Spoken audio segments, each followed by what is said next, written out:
Hello and welcome. Tonight, President Bola Tinubu sacked Chief of Defense Staff, General Christopher Musa, and other service chiefs in a major shakeup of Nigeria's military leadership hierarchy.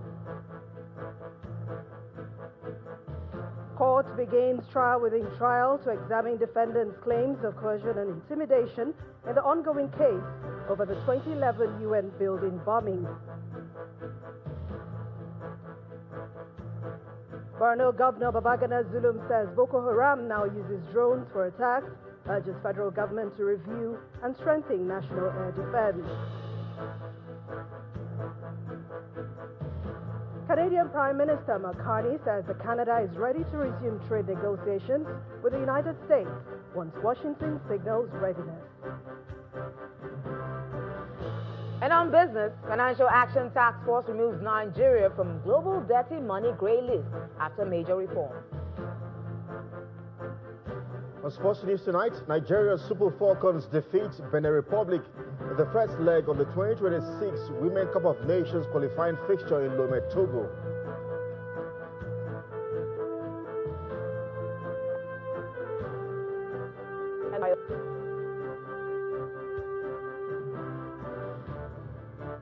Access to case file as FCC Minister Nyesom Wike declines witness role in ongoing proceedings.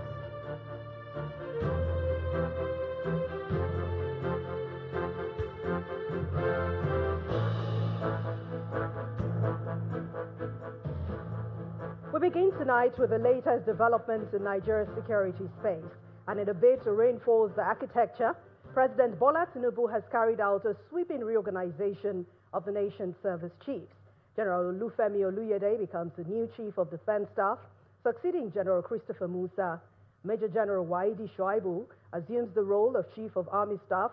Vice Marshal Sunday Aneke takes charge as Chief of Air Staff. Rear Admiral Idi Abbas becomes Chief of Naval Staff. Major General Emmanuel Udendeye retains the position as Chief of Defense Intelligence.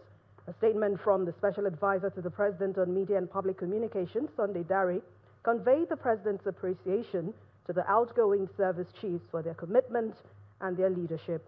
President Tinubu has asked the new appointees to deepen professionalism and uphold the unity and vigilance that define Nigeria's armed forces. These appointments take immediate effect.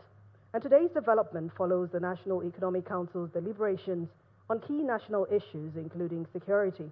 Well, the Council has endorsed President Bola Tinubu's proposal to overhaul and modernize training institutions across all security agencies, addressing his concerns about the urgent need to renovate, remodel, and re-equip these facilities for optimal performance.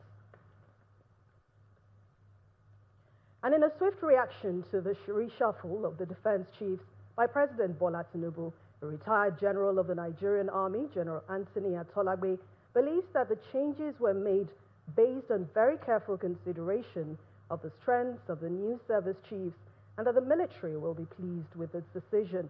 General Atolagbe also praises the president for what he calls a bold step, and he's optimistic that the shake-up will bring about positive strides in the fight against insecurity in Nigeria. He was speaking on our political program, Politics Today. I think there will be some excitement within the armed forces because of these new deployments.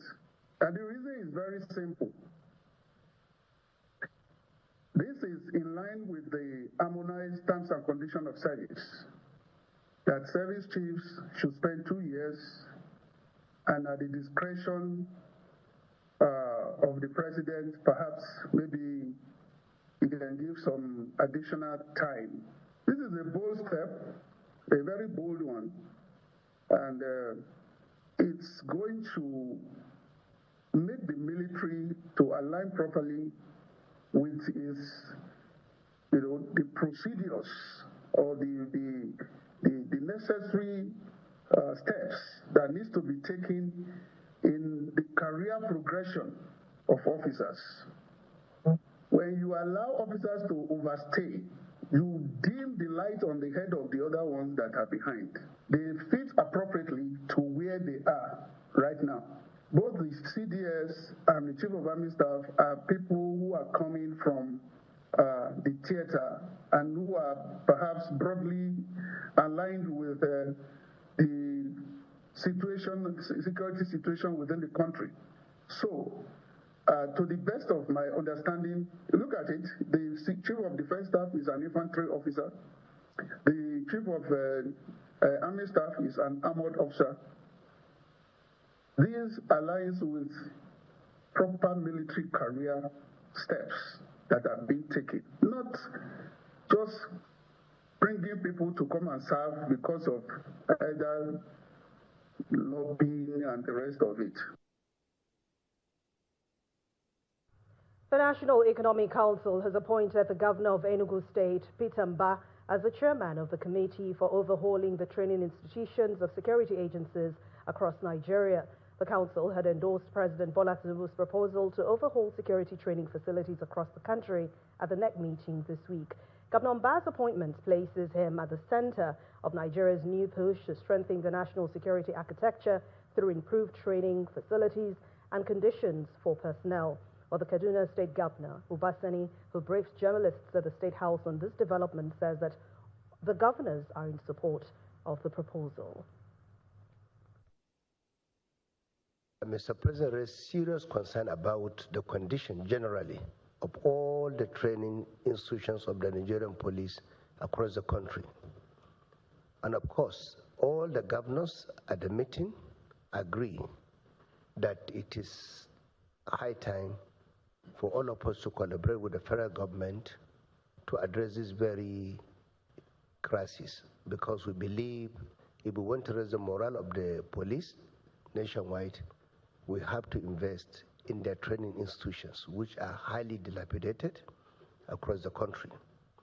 As a result of that, a committee was formed by the NEC. The governor of Enugu State, Peter Mba, was made the chairman of the committee. This committee was given 1 month by the NEC to go around and see and ensure that we have on-the-spot assessment on the situation and the condition of all the training institutions across the country, and come up with a comprehensive report on how the federal government, state governors will collaborate in addressing this issue. The Federal High Court in Abuja has commenced the trial within trial to determine claims of coercion and intimidation raised by defendants in the ongoing prosecution of suspects linked to the 2011 bombing of the United Nations building in Abuja. At the resumed proceedings, counsel representing both the prosecution and the defense confirmed that they had jointly reviewed video recordings of the defendants' interrogations in the presence of court officials. The Department of State Services also told the court the masked eyewitnesses will testify during the trial within trial to address the defendants' allegation in obtaining their statements. The development follows an earlier ruling by Justice Emeka Nwite granting the DSS's request for an accelerated hearing in the long-standing terrorism case involving Khalid al-Banawi, the alleged mastermind of the August 26, 2011 incident, which killed over 20 people and injured more than 70. Al-Banawi, who was arrested in 2016 in Lokoja, Kogi State by the DSS, is accused of leading a faction of the Boko Haram group known as Ansaru.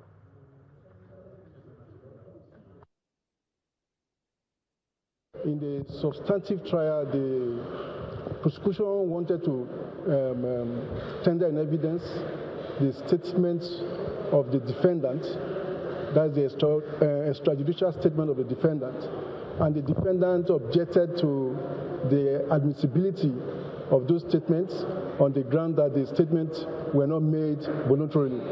So when such allegation is made in law, it is the responsibility of the prosecution to prove, or the prosecution to have the burden of proof to establish that those statements were obtained voluntarily.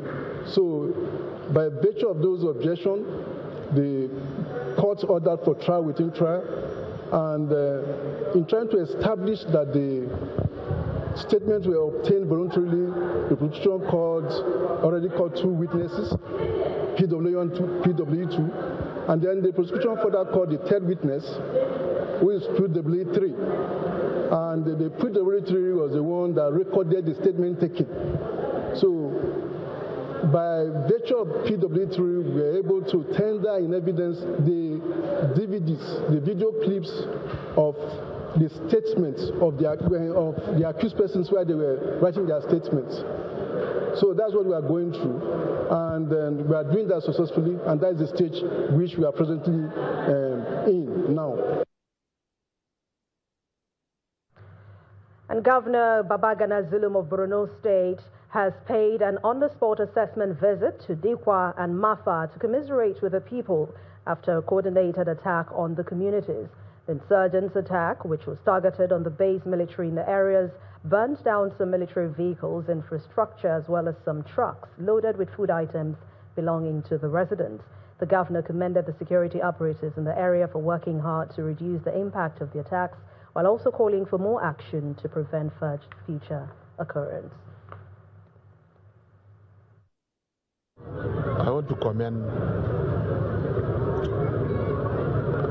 the intelligence division because we have credible information that these people will attack my farm. We have credible information, duly circulated to all and sundry, that these boys are planning to attack my farm. So I think we have to put heads together, both the federal government, the service chiefs. We have to put heads together and then examine the gaps with a view to addressing them. To my own observation, I felt there might be sabotage along the line that has to be addressed. And this has to be a collective one. We need not to blame each and everybody. We need to put heads together and sit down squarely and address this situation. Another thing that I want to comment is the issue of drones. This is frightening. In Dikwa, I was told drones were used. The proliferation of drones in the hands of the non-state actors is a matter of great concern to all of us. I'm saying this one not to the people of Borno State, but to the entire country.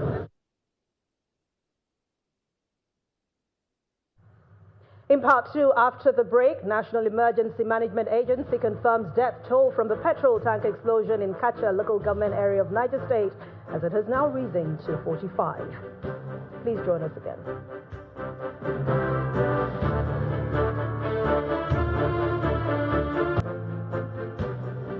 Welcome back. If you've just joined us, you're watching the news at 10 on Channels Television, broadcasting live from Lagos. A reminder of our main stories.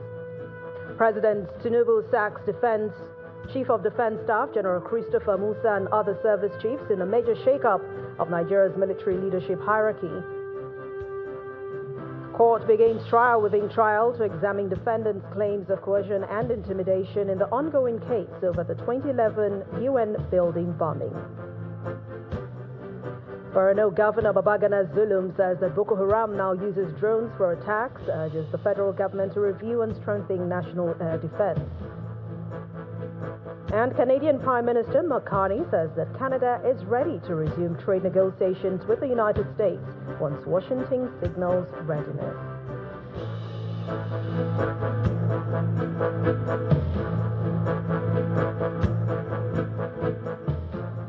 We head to Plateau State now, where stakeholders are calling for a review to strengthen the legal framework guiding community security outfits to make them more effective in tackling insecurity in the state.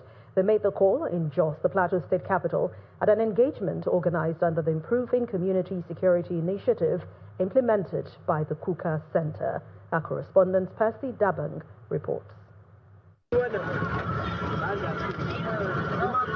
Years of violent conflict and criminal attacks have left communities in Plateau and other parts of northern Nigeria in need of stronger local security structures. However, stakeholders have identified weak laws, poor coordination, and limited operational capacity as factors that have continued to undermine the performance of state-backed security outfits like Operation Rainbow. What other gaps exist in the law? At a stakeholders' engagement in Jos, the state capital, participants are calling for an urgent review of the legal framework establishing such outfits to make them more accountable, coordinated, and responsive to emerging security challenges. How best do we support the robustness of the law establishing these security outfits to give them more powers, to give them more teeth to bite? What other aspects of the law should we include to make sure that the operations of Operation Rainbow are more effective and more efficient in ensuring that they directly address the issues for which they were established in the first place? Who are present The call is part of effort to make Operation Rainbow more efficient in safeguarding lives and property while maintaining professionalism and respect for human rights. We will ensure that it doesn't take time because it's an issue of life and death and protection of our property. Plateau has been on the news for these incidents for too long. We must, as citizenry, as members of the House of Assembly, show concern in doing all the needful to ensure that Operation Rainbow operates and do better in the near future. We are hopeful that these interventions by the Kuka Center will not just end also strengthening the operation of Operation Rainbow as well as other security apparatus, but most importantly, it will enhance and strengthen security structures across community levels in Plateau states. The project aimed to strengthen legal and institutional framework for community security outfits and build their capacity to better serve local communities. These stakeholders believe that strengthening community-based security outfits remains key to reducing violent conflict and restoring lasting peace across Plateau State. Percy Dabang, Channels Television News. The National Emergency Management Agency has confirmed that a death toll from the petrol tanker explosion that occurred in Essa community along the Bida-Badegi-Agia Road in Kacha local government area of Niger State has risen to 45, while 63 others sustained various degrees of burns. The head of Operation NEMA MENA Office, Hussaini Issa, who disclosed this today, says the explosion was caused by a bad section of the road, which led to the accident, identifying Essa as the most affected community. He explains that all the victims were casualties of fuel scooping following the crash. And according to him, the Niger State government has provided support to the affected hospitals, while some victims have voluntarily discharged themselves after receiving initial treatment. The agency has also said that there is hope that food items and relief materials will be provided to the families of the victims. The Coordinating Minister of Health and Social Welfare, Professor Muhammad Ali Pate, has witnessed the unveiling, handover and signing of Memorandum of Understanding transforming the University of Medical Sciences Teaching Hospital to the new Federal University Teaching Hospital, Akure, in Ondo State. The ceremony, held in Akure, marks a significant milestone in the federal government's efforts to strengthen healthcare delivery and expand tertiary health services across the country. Professor Muhammad Pate, who represented President Bola Tinubu at the ceremony, says he is deeply appreciative of the Ondo State government for the seamless collaboration in facilitating the transition, while commending the collaboration of Governor Lucky Aiyedatiwa and his team.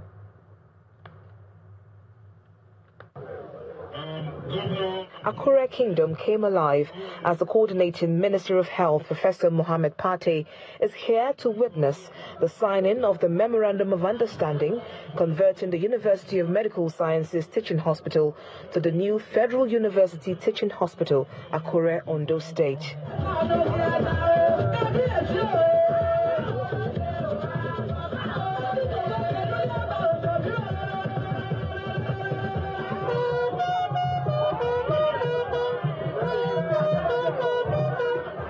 The landmark event reflects the federal government's efforts to expand tertiary health services across Nigeria. I want to assure all the people of Borno State, and indeed all Nigerians, that His Excellency President Bola Ahmed Tinubu is committed to changing the health and social landscape of this country. And is doing that with a focus, with boldness, with determination. And in health, we're expanding the footprint of Nigerian health sector in collaboration with state governments. This is just one more marker. The Federal University Teaching Hospital here in Akure, but there are several other elements of that collaboration.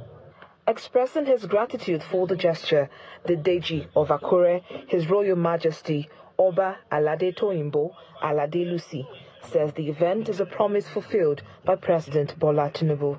Akure is supposed to be about 4 local governments, and we are only 1.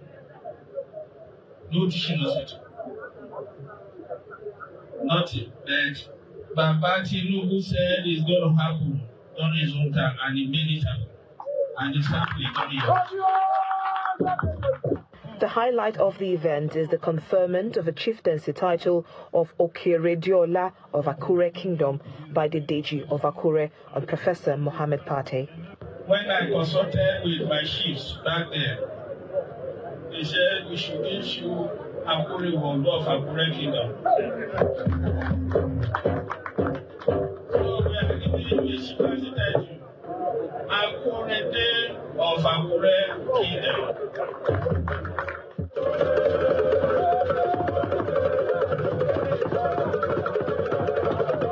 Victoria Longjohn, Channels Television News. And with the November 8th governorship election in Anambra State fast approaching, the African Democratic Congress, the APC candidate John Chuma Nwosu, has stepped up his grassroots campaign, taking his own message directly to the people through an extensive door-to-door sensitization tour across markets in the state. Mr. Nwosu says the market visits offer him a unique chance to connect personally with traders and residents, understanding their daily challenges and sharing their vision for a more inclusive and people-centered government. It's another charged day on the campaign trail for the African Democratic Congress, ADC, in Anambra State. This time, the spotlight shifts to bustling markets on the outskirts of the state capital, including the Awka, Etiti, and Afo Nalbi markets. Leading the charge is the ADC governorship candidate, John Chuma Nwosu, who, alongside party supporters, take to the streets in a long, spirited walk, urging residents to turn out and vote in the upcoming governorship election. Mr. Nwosu reiterates his commitment to uplifting the grassroots and improving the welfare of everyday traders across the state. I'm going to the grassroots. I need to know the sufferings of my people. That's why I'm going to them. And governance, for effective governance, we must impact the 3 E's of governance, which is empathy, equity, and efficiency. So what you see me do here is making sure that I know my people, feel their pains. That's why you see me moving from one market to the other, feeling the pains of the grassroots, and then making sure that I treat everybody equal. The Director General of his campaign trail, Honorable Ben Chuks Nwosu, also affirms the party's preparedness and confidence ahead of the November 8 polls. We decided to change the tactics of doing what we call kerosene campaign, house to house, community to community. People who belong to social clubs, churches, markets, groups, we started with them at the community level. But we came up at the what you call the Umona level, that is clan level. The clan level is lower than the ward level. That's where we started, and we are coming up, and we are coming up. That is the tactics we have adopted. With renewed energy and growing support, the ADC says it will continue to take its message to every community in Anambra before Election Day.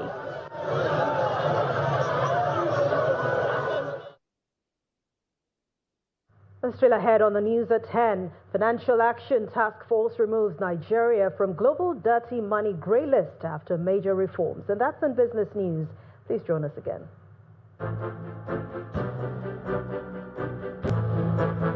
Welcome back. We continue with politics. The people of two state constituencies of Ogbara local government area of Anambra State have mobilized massive support for the re-election of Governor Chukwuma Soludo in the grand rally in Atani and Okpoko. The people say that they're not just witnessing good governance, but a divine progress, and they have vowed to deliver the two constituencies to APGA come November 8, 2025. I told you that help was on the way. I promise in the Anambra that either on the day of my swearing in or the next day I will resume work at Okpoko. Omeleme, I was sworn in on the 17th. On the 18th, we came here. And we came to this venue, Luanga. Up here? Today, over 20 kilometers of streets, roads done, street lights done, pipe-borne water done, a general hospital for the first time now in Okpoko. We'll head to the nation's capital, Abuja, now, where Victoria Longjen is standing by to bring us more stories on the news at 10. Over to you, Victoria. Thank you, Anne. The detained leader of the indigenous people of Biafra, Mr. Nnamdi Kanu, has failed to open his defense in his ongoing alleged terrorism trial before Justice James Omotosho of the Federal High Court in Abuja. Kanu said he could not open his defense because he's not being handed the case file to enable him study its contents to allow him adequately prepare for his defense. At the resumed hearing on Friday, the prosecuting lawyer, Adeboyega Awomolo, told the court that the case was scheduled for Kanu to open his defense. When it was his turn to speak, Kanu said he will be representing himself. He then told the court he would not be able to open his defense as he has not been able to access the case file. Kanu said those who were to bring the case file to him in the custody of the Department of State Services, DSS, where he is currently being held, could not do so and prayed the court for an adjournment till Monday, October 27. He added he was expecting witnesses from all over the world and applied for an order that the DSS should allow him access to people even on Saturday and Sunday for the purpose of preparing for his defense. Justice Awomolo did not object and ordered the DSS to allow him to receive visitors on non-working days. He then adjourned until October 27 for the defendant to open his defense, warning that the 6 days granted Kanu to conduct his defense, which began on October 23, would not be extended. And the Minister of the Federal Capital Territory, Mr. Nyesom Wike, says no court has subpoenaed him to appear and testify in the ongoing trial of the leader of the indigenous people of Biafra, Nnamdi Kanu, and the federal government. He said this while addressing journalists during his monthly media chat at his official residence in Abuja. He further assures that if invited by the court, he will appear and carry out the task. Meanwhile, Mr. Wike believes that the People's Democratic Party died a long time ago. Our correspondent Kumbi Aboluwade reports. 21 days after a series of project flag-off and commissioning by the FCT administration, the FCT minister, Mr. Nyesom Wike, holds his regular monthly media chat. Somebody said that, oh, the president has banned me from having a media chat. How will President ban you of letting people know, letting the public know of what the administration is doing? He also hints about ongoing discussions to curtail the high rate of open grazing in the FCT. I believe in the near future that will be sorted out, but the Minister of Livestock is collaborating with us and other security agencies to see that this is put to rest. On politics, Mr. Wike believes that the People's Democratic Party, PDP, died a long time ago due to illegalities being carried out by some persons in the party. What is happening to PDP is just self-inflicted. Have I not told you before now? The way these present governors are doing, they will bury this party. Have I not said before now that as opposition, we don't need to add with impurity? Look, I'm an FCT minister, for Christ's sake. Forget about whatever you think. Are you telling me, as it is today, because I'm not a governor, you go and hold PDP meeting, you call them stakeholders, and then you exclude me, and then you want to survive? He further insists that the only way he will attend and support the upcoming national convention of the PDP is when the right thing is done by the party's leadership. What is the national convention? What are the national convention for? Why are you not following due process? If a proper convention is to be held, why won't I go? But I won't go to a convention I know there are a lot of illegalities. How do you expect me to attend a convention that I know by law you could have no convention? Nnamdi Kanu. When asked about being listed as a witness by the leader of the indigenous people of Biafra, Mr. Nnamdi Kanu, in his ongoing trial, the minister had this to say. You don't become a witness by reading newspaper. Nobody has served me any process. Nobody has subpoenaed me. So because I saw wicked listed, therefore, I'm going to run helter skelter. No, you don't do that. If I am served, if I'm subpoenaed to come and give witness or to give evidence, I must obey the court. I must appear. The minister has assured FCT residents that his administration will not relent in driving development across all sectors of the FCT.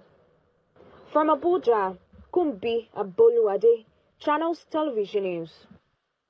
And the Nigerian police has rearrested human rights activist and campaigner for hashtag Free Nnamdi Kanu now after his hearing at Kuje Magistrate Court today.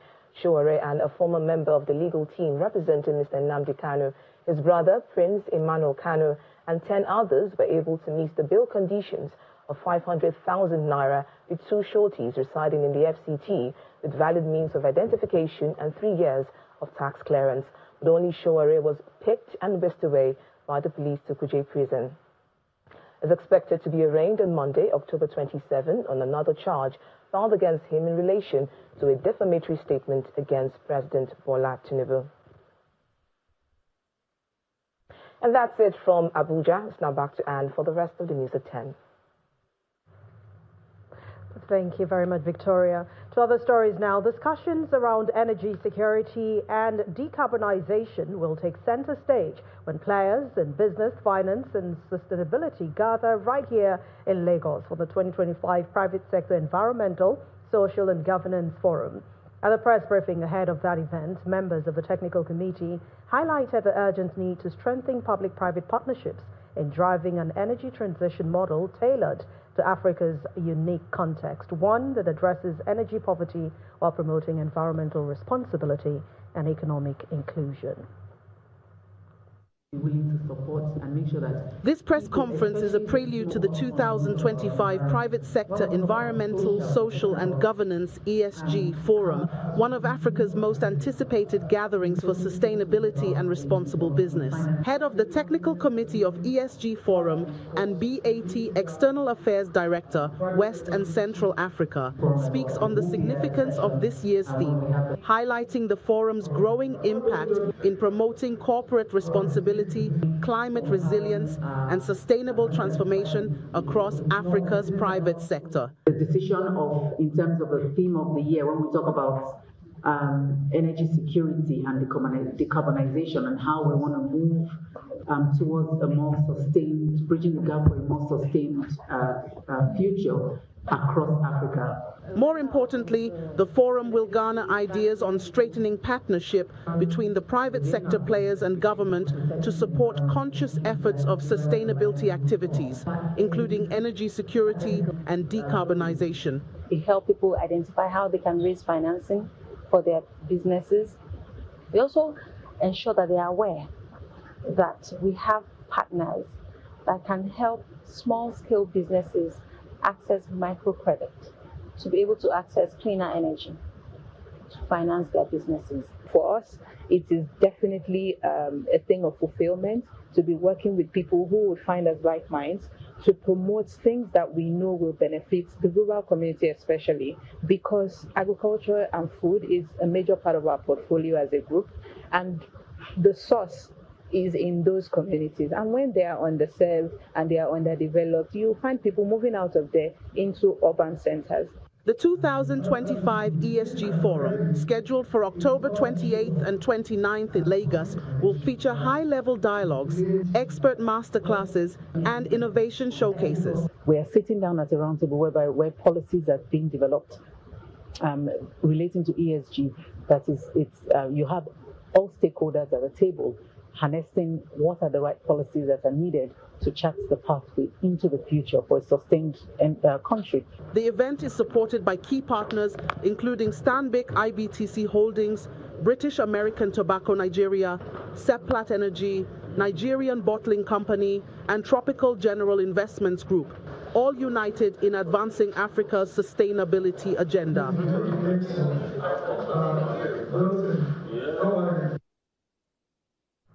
Let's continue the news at 10 now as we join Will Ibong to bring us stories from the world of business.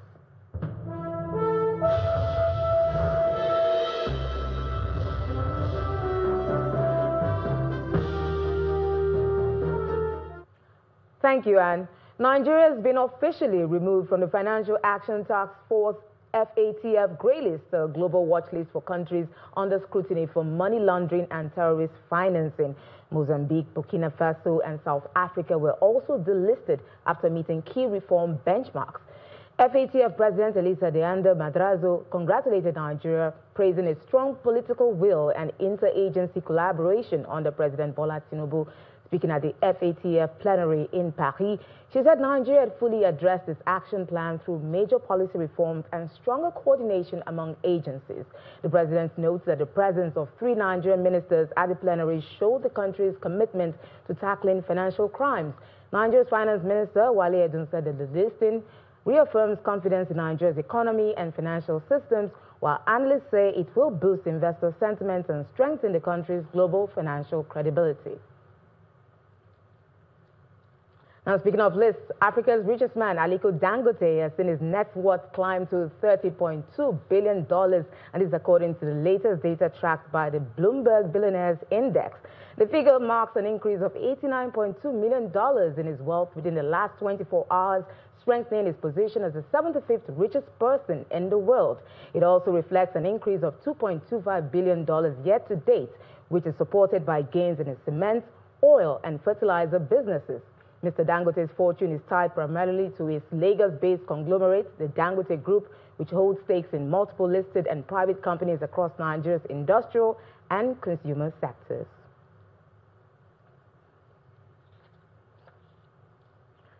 Now let's check in with the domestic stock market, which extended its winning streak for the final trading day of this week as it crosses the 155,000 level. Ini John Mekwa has the details.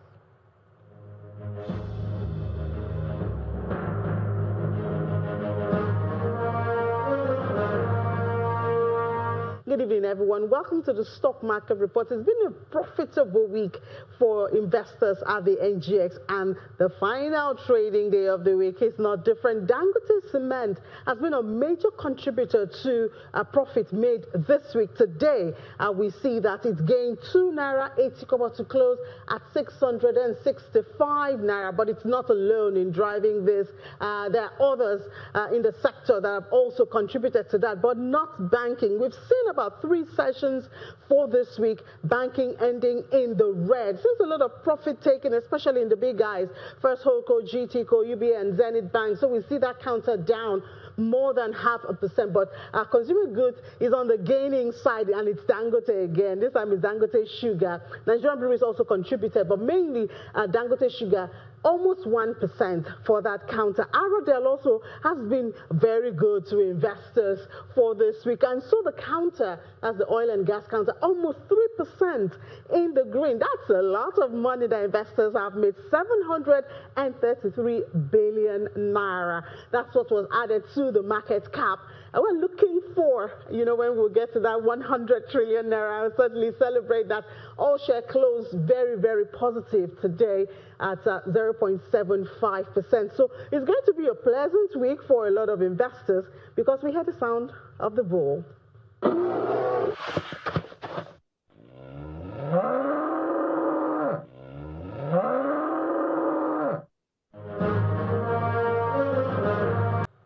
And as business is back to Anne for the rest of the news at 10.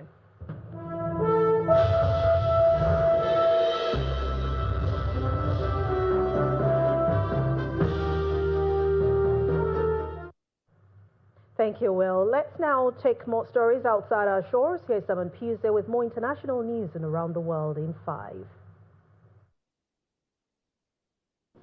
Good evening and welcome to the channel's studios here in London with your international news around the world in 5.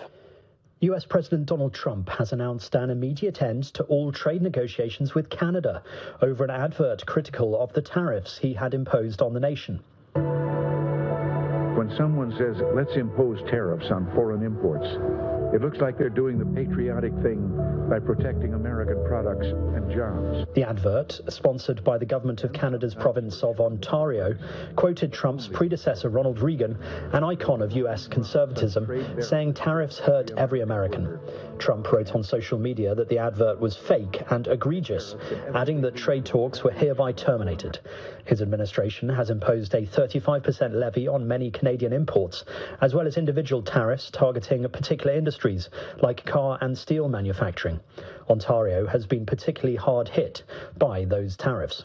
There's also the fact that the Supreme Court will start to, next month to actually look at the legality of Trump's tariffs. So the advert is timed to influence that decision, and that irritates Trump because he recognizes that it's a finally balanced decision as to whether his entire economic strategy of tariffs and using the tariffs to give tax cuts to the rich is allowed to go through. Volodymyr Zelensky has met King Charles in Windsor, the third time they've met this year. The Ukrainian leader then joined UK Prime Minister Sir Keir Starmer at number 10 for a gathering of the so-called Coalition of the Willing. Mr. Starmer then pushed European leaders to provide Ukraine with more long-range missiles after a successful attack on a Russian chemical plant using British-supplied Storm Shadow missiles. It comes after US President Donald Trump applied fresh sanctions against 2 of Russia's largest oil companies in an effort to pressure Moscow into negotiations. NBA stars Chancery Billups, Terry Rozier and Damon Jones are among those arrested in separate but related illegal gambling cases, according to the FBI. The first case alleges 6 defendants used insider information and in some cases players altered their for the NBA. The second involves 31 defendants accused of participating in rigged illegal poker games. The alleged perpetrators include members of organized crime families, with defendants accused of using special contact lenses and X-ray poker tables to read other players' cards. Your winning streak has ended. Your luck has run out. Violating the law is a losing proposition, and you can bet on that. Ecuador's president has said someone attempted to poison him by putting 3 highly concentrated toxic substances in gifts of chocolate and jam. Daniel Noboa said his team had proof to support the claim, though he has yet to publicly provide any evidence. His comments come in the wake of violent clashes in Ecuador over a sharp rise in fuel prices under his presidency. The centre-right politician has also brought in military crackdowns on drug gangs, but has also faced accusations of targeting protesters. Video has emerged appearing to show the alleged thieves behind the Louvre heist making their escape on a mechanical ladder in broad daylight. 2 people can be seen looking around frantically as they slowly descend minutes after the famed Paris Museum was broken into and 88 million euros worth of France's crown jewels were stolen. The gang of 4 thieves have not been caught, and the Louvre's boss admitted that the staff had failed to spot the thieves early enough because there was only one camera pointing on the gallery where the items were displayed. Meanwhile, a German company, inadvertently embroiled in the heist after one of its lifts was used in the theft, is making the most of its free publicity by launching a new advertising campaign. Bocker this week published a social media post featuring its furniture ladder that read, "When you need to move fast, the Bocker Aglio transports your treasures weighing up to 400 kilograms at 42 meters per minute, quiet as a whisper." And Bedfordshire police have released a video of a former police officer speeding at more than 150 miles per hour. Petter Kritnich from Bedford was given a 12-month ban at Luton Magistrates Court after he was filmed by his sister on the 2nd of January. The former police officer was also sentenced to prison for 24 weeks, suspended for 12 months, and must complete 200 hours of unpaid work. And that's your international news around the world in 5. Now back to the channel's studios in Lagos.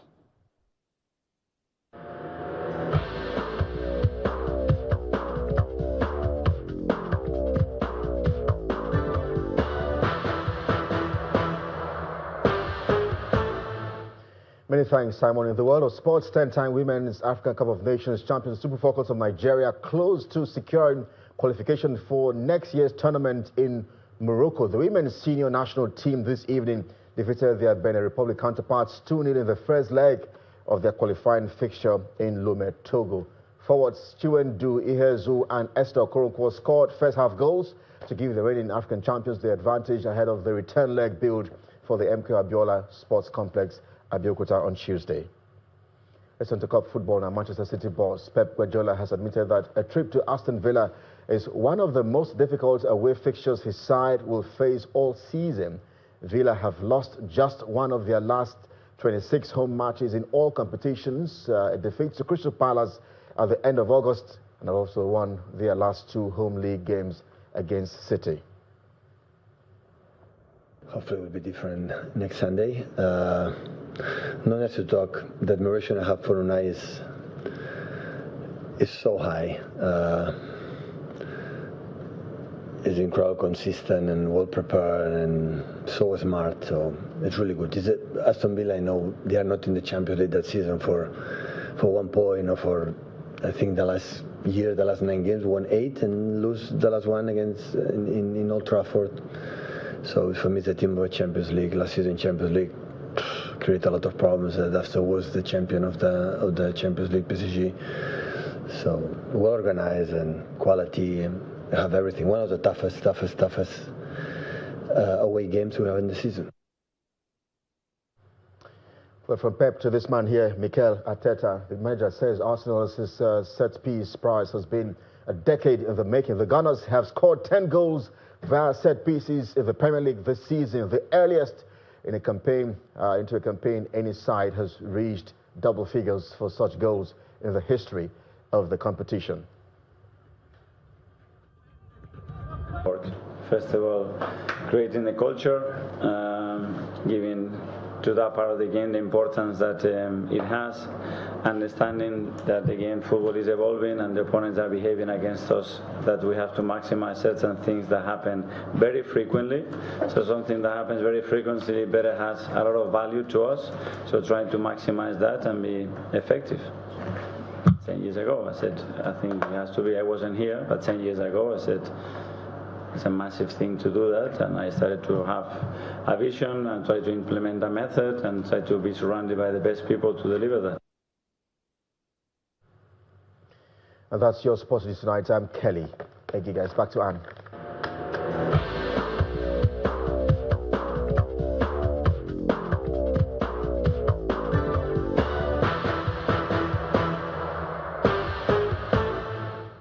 Thank you, Kelly. And the main news again. President Bola Tinubu has sacked the Chief of Defense Staff, General Christopher Musa, and other service chiefs in a major shakeup of Nigeria's military leadership hierarchy. That's the news at 10 tonight. Thank you so much for watching. I'm Anne Nwawado. Have a wonderful weekend. Good night.